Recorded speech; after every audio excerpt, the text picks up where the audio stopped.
The Korean War began June 25, 1950, just shy of 5 years since the end of World War II. Because it is overshadowed by both the Second World War and the Vietnam War, the Korean War is often called the Forgotten War. But it's not forgotten by those who served on Korea's soil during that period. And it's well remembered by one particular U.S. Army sergeant, now 93, Bob Willem.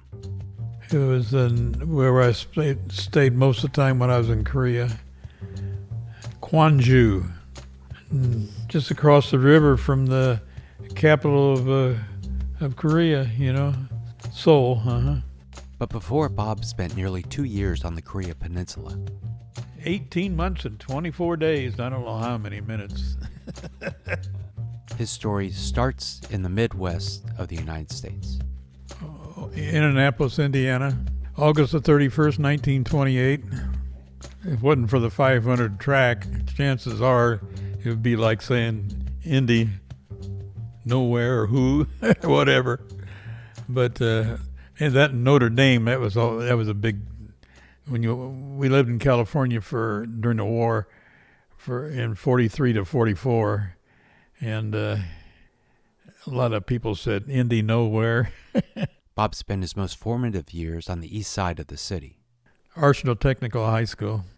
Only thing I did in junior high was I won one of those art contests, and so I went to John Herron Art Institute for a year, and then I had me a little job, so I wasn't able to go for another year. I got another appointment to go, but that, and I played football in freshman year, wherever they needed me.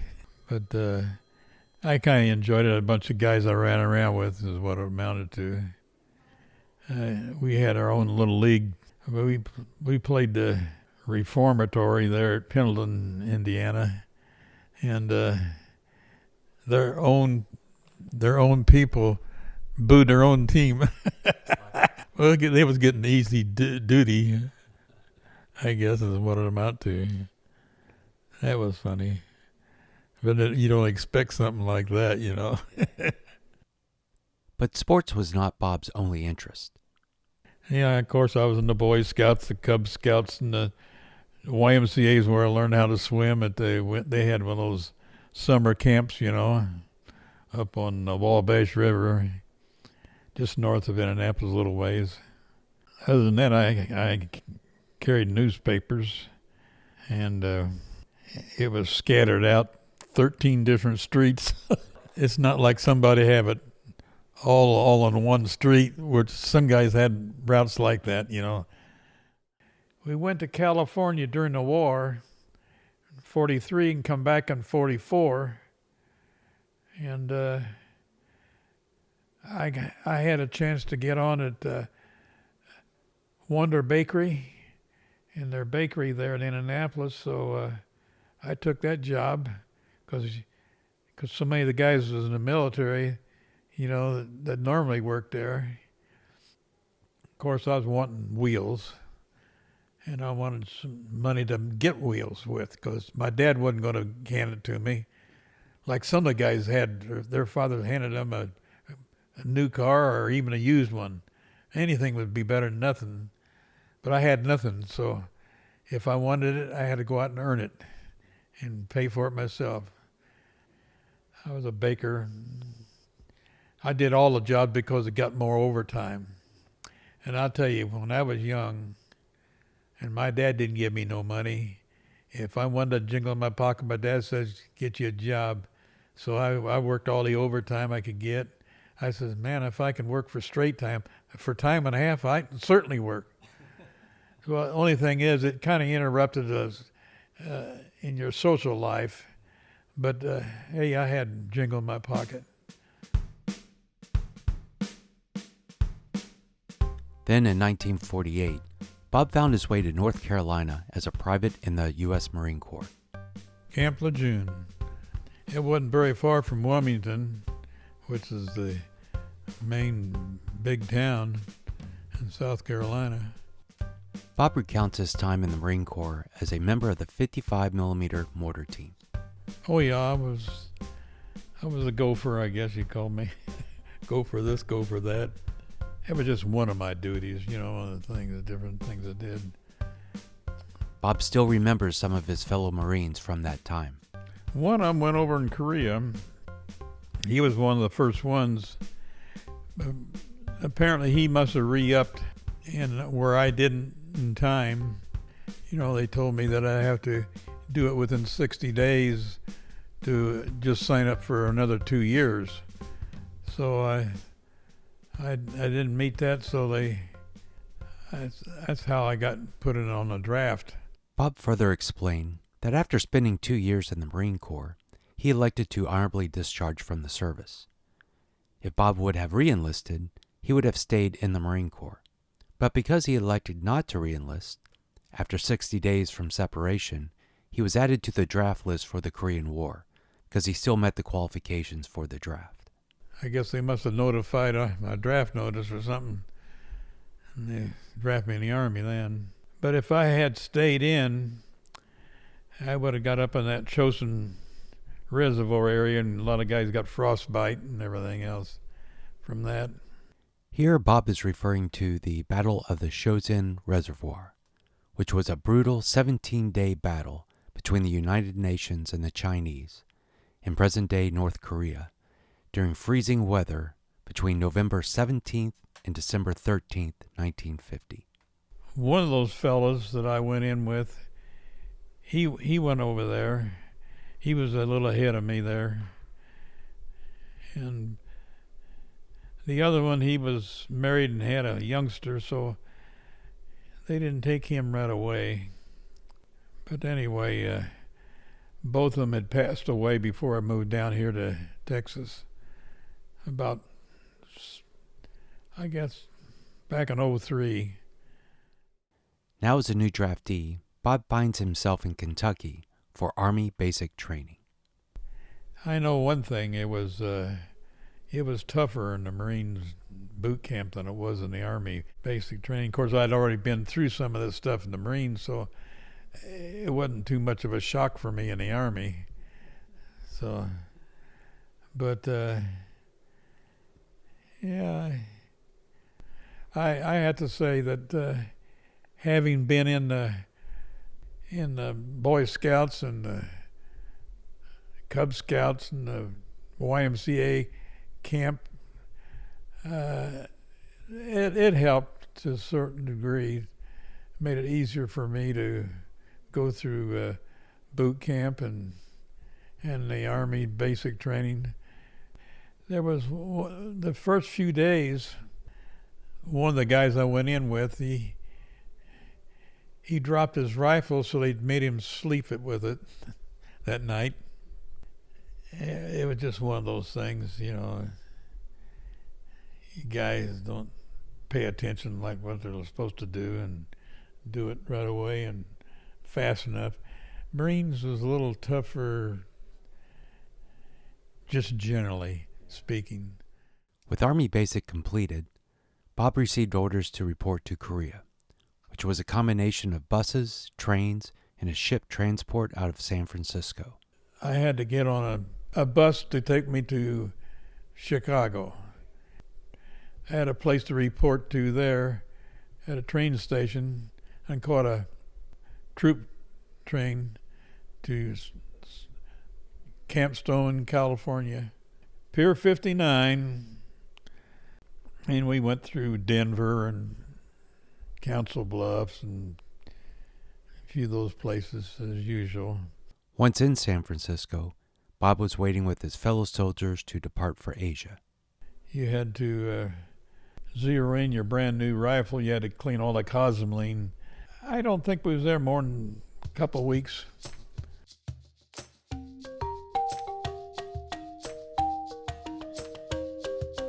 Bob and his fellow soldiers loaded the USNS General John Pope, which served its purpose of transporting troops during World War II, Korean War, and the Vietnam War.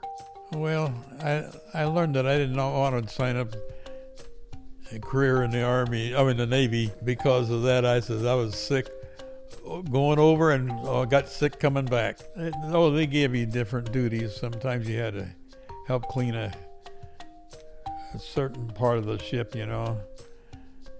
It just seemed like that thing was going up and down, back and forth. Just never let up. And you had to be careful. Needed to go to the bathroom because if you stand too close to that tray, you'd love to get pee all over your feet or shoes. So you had to watch out because it was rough seas. And that was just the first 2 or 3 days out of San Francisco. I don't know. It was something to do with the curvature of the earth or whatever, the harbor or whatever. Had something to do with it. We got within probably 100 miles of the Aleutians on the way over. They call it the Pacific Arc, and it was a shorter route. If you, instead of going straight across, you kind of take that northern route. Military food isn't the greatest in the world. It's survivable, but it's not like at home. The first leg of the ocean voyage lasted 8 days. Well, I didn't come into Korea right away. I went into Japan first, probably Sasebo or something like that. Just long enough to get off the ship and get on another ship that took us on to Busan. Anyway, you had to come in at a certain time of the day because the sea level would go up and down. You could get grounded out. You're sitting there. But anyway, the next morning we caught a train. It was a Korean train, and took us to the town we was going to stay for a while. And some of the boards were missing out of the floor. You had to be careful where you stepped. And some of the windows was missing on the train. It was not exactly a holiday to exactly call it. And this is where Bob would meet up with his new unit. 76 Engineer Construction Battalion. When I arrived, they interviewed the company commander and the first sergeant interviewed us because to find out what you did in civilian life, where they could possibly use it, your talents in everyday living when I was there in Korea.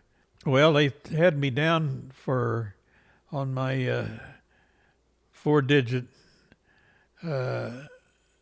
line number, they called it, that I was going to be a demolition man. But the company commander and the first sergeant said, we don't need any more demolition men. But you used to be a machinist, and we need a machinist. So when he had a part that needs to be replaced, I would go ahead and replace it. I ended up being sergeant over the group, though, later. Well, one of the guys rotated about 3 months later, and I moved up pretty quick there. But I told them guys, I says, every ninth job, because I was 8 guys I was over, every ninth job is mine, well, no matter what it is. And I think they kind of appreciated me taking my turn at the crummy jobs. Some jobs are pretty crummy. Mostly bearings on trucks and what have you. They had bulldozers and cranes and everything else that had different parts that would wear out. And if I had the old one, I could make the new one because I was a machinist. We had this truck that if it was empty, they put in a lathe, a drill press, and a shaper machine, and the grinding wheels. course, if you get all that, and they had the tools and things that I needed to have. So I was kind of at home. I knew what to do then. Although Bob was in a U.S. Army unit, he still spent some time working with the local Koreans. They was pretty reasonable. I didn't have hardly no trouble there. Just that their languages, I didn't speak Korean. I did get to a place where I had about 60 or 70 words that I knew what they was talking about, and I could use it some of the times. But some of it kind of escapes me. But I do remember when they had recruits, when they drafted over there, they grabbed whoever happened to be on the street and looked like he was they could hold a rifle. They had a different way of drafting people. You didn't get to write home or nothing. You were automatically in, and they'd say, instead of saying 1, 2, 3, 4, they'd say Hana Tool Set Net. I remember that much. And when they'd march, And one thing I noticed, in a lot of little baby Korean babies, and they would yell out, "Hello, chocolate," because they would wanted our chocolate bars. They went on our sea rations, and we always gave it to the kids, Fortunately, Bob's role was to support the Army's logistic chain, which kept him away from the front lines. We was within 1,600 yards one time. That's close enough, Well, here's the thing. The Mighty Mo, which happened to be the Missouri battleship, it sat outside of Wonsan Harbor for about 2 months and just fired shells right after another into that town of Wonsan, about wiped that town out. And I thought, man, God, So in other words, you weren't really safe no matter where you was at. If a shell came in, it might get you, within 20 miles or so. So there was no what you call safe place necessarily. You just happened to be where you happened to be at any one time, and where they needed you the most. And they had been through different phases where the Chinese come down through there, and then they be back in, back out, and seesaw back and forth several times. Military paper came out, and it told about that ship sitting out there 20 miles out of Wonsan Harbor and how it was bombarding that place, I said, well, I guess if you're within 20 miles of the enemy, you're not safe, no matter what it is. But although we was in the engineers, and we weren't on the line, as so to speak, as you'd think of a combat infantry. During his first year in country, Bob was given a break from his duties and offered a chance to return to Japan for some rest and relaxation. And after 6 months or so, I was eligible for an R&R, and there was a bunch of us went over there. Now that was something else. You could do whatever you wanted to do once you got off the ship. There was plenty of girls around and people to get you put up for the night for 5 or 6 days. It's supposed to only be 3 days. I ended up getting a couple extra days because of bad flying weather. Went to a couple of places, dance halls and a few things. Had a few beers with some gals. I kind of stayed away from anything that was military as possible.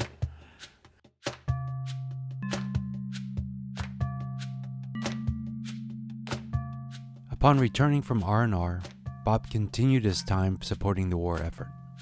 After nearly a year and a half, 18 months and 24 days, I don't know how many minutes. it was time for Bob to rotate back to the U.S. Well, I could tell that about every month there would be a certain amount of guys leave. And their time was up. They'd spent so much time even before they even went over there to Korea. So it was time for them to rotate. So they got out of there. I think I had just the whole time I was supposed to have over there.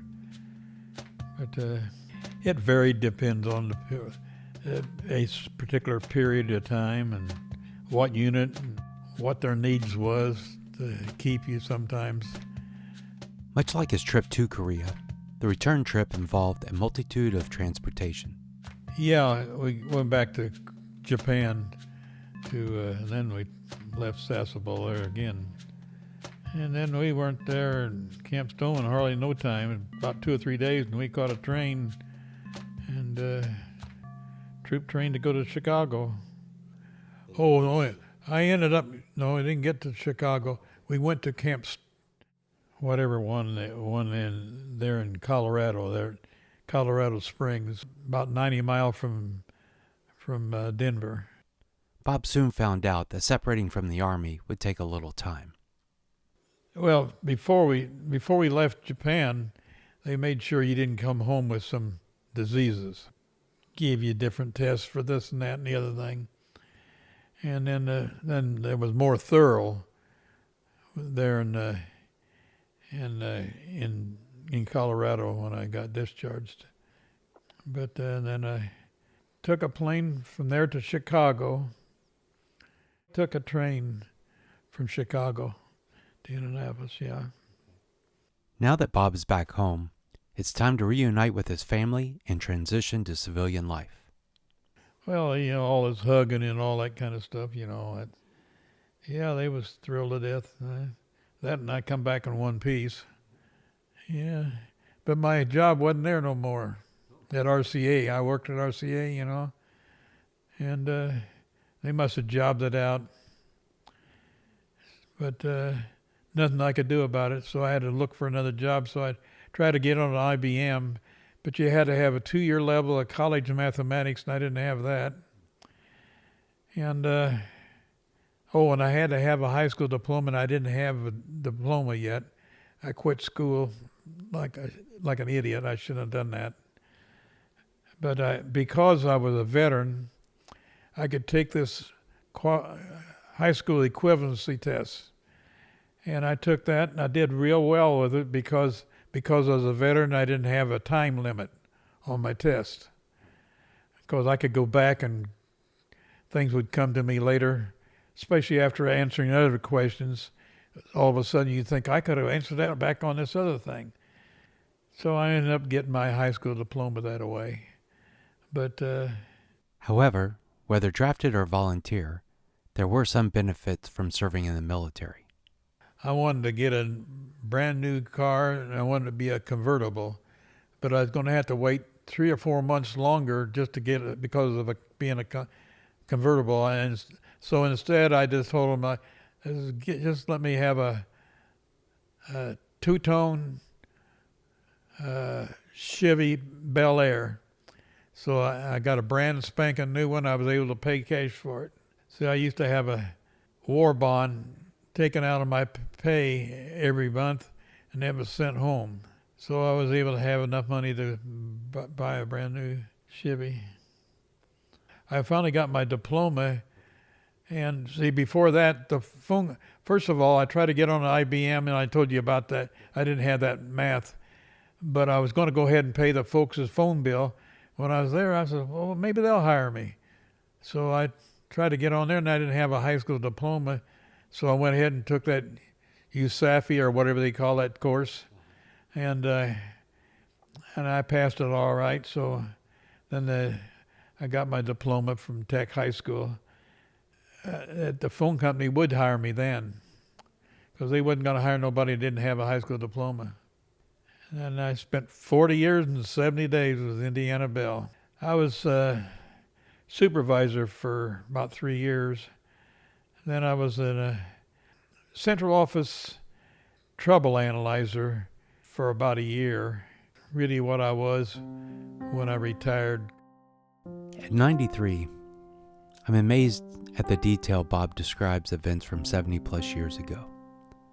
I admire him for his courage and his sacrifice, serving as both a Marine and an Army soldier in wartime, in a war zone, and able to return home, start a family, and provide as a husband, a father, and a grandfather, to accomplish so much and still be so humble.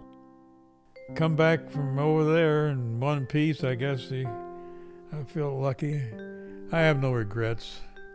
I know that some of the guys didn't have to go, that was married, and they didn't get drafted like I did. But all in all, I have no regrets. Thank you, Bob Willem, for your service.